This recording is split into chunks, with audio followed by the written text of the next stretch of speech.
আসসালামু আলাইকুম এভরিওয়ান। আজকে ইফতারে বানাচ্ছি থাই স্যুপ। সো এটার জন্য আমরা একটা প্যানে কী নিয়েছি দেখাই। এটা হচ্ছে শ্রিম্প, 3টা এগের শুধু হলুদ অংশ, কোনো সাদা অংশ নিই নাই, সাদা অংশটা আসলে কিন্তু ফেটে যাবে।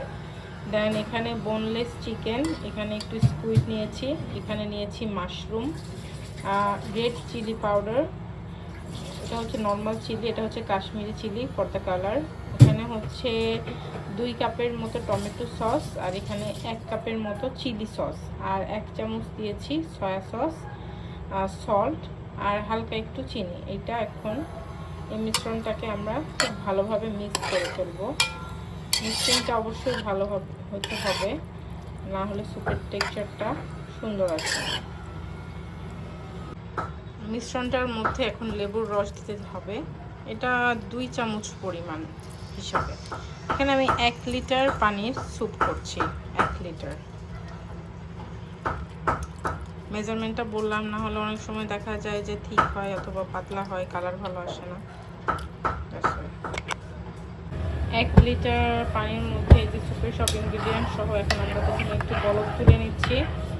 এটা আমি একটু জাল করে নিব সুন্দর করে সিদ্ধ হওয়ার জন্য সব কিছু। দেন এখানে একটা মিশ্রণ তৈরি করব। ওয়াটার আমি অলরেডি করেছি। কর্নফ্লাওয়ার দিয়েছি 3 টেবিল চামচ কর্নফ্লাওয়ার এখানে গুলে রাখবো। এটা আর একটু সুন্দর করে জাল হয়ে গেলে দেন আমি কর্নফ্লাওয়ারটা অ্যাড করব ঠিক হওয়ার জন্য। এটাতে এখন দেখা যাচ্ছে সুন্দর করে বলক চলে এসেছে, চিংড়ি মাছটাও সিদ্ধ হয়ে রেড কালার হয়ে গেছে। এমন অবস্থায় আমরা এখানে অ্যাড করব 3-4টা কাঁচামরিচ আর লেমন গ্রাসের কিছু অংশ। লেমন গ্রাসটা আমার বাসায় হয়েছে, আমি জানি যে সবার বাসায় এটা অ্যাভেলেবল থাকে। কিছু লেমন গ্রাস অ্যাড করে দিব ফর ফ্লেভার।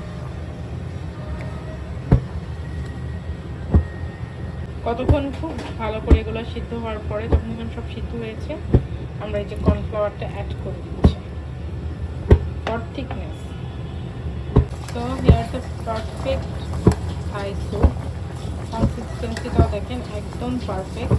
1 লিটার পানিতে 3 চামচ যদি কর্নফ্লাওয়ার মেশান তাহলে একদম ঠিক কনসিস্টেন্সিটা আসবে। আর অ্যারোমেটিক জাস্ট ওয়াও। সো ইফতারের যে আমাদের থাই স্যুপ রেডি।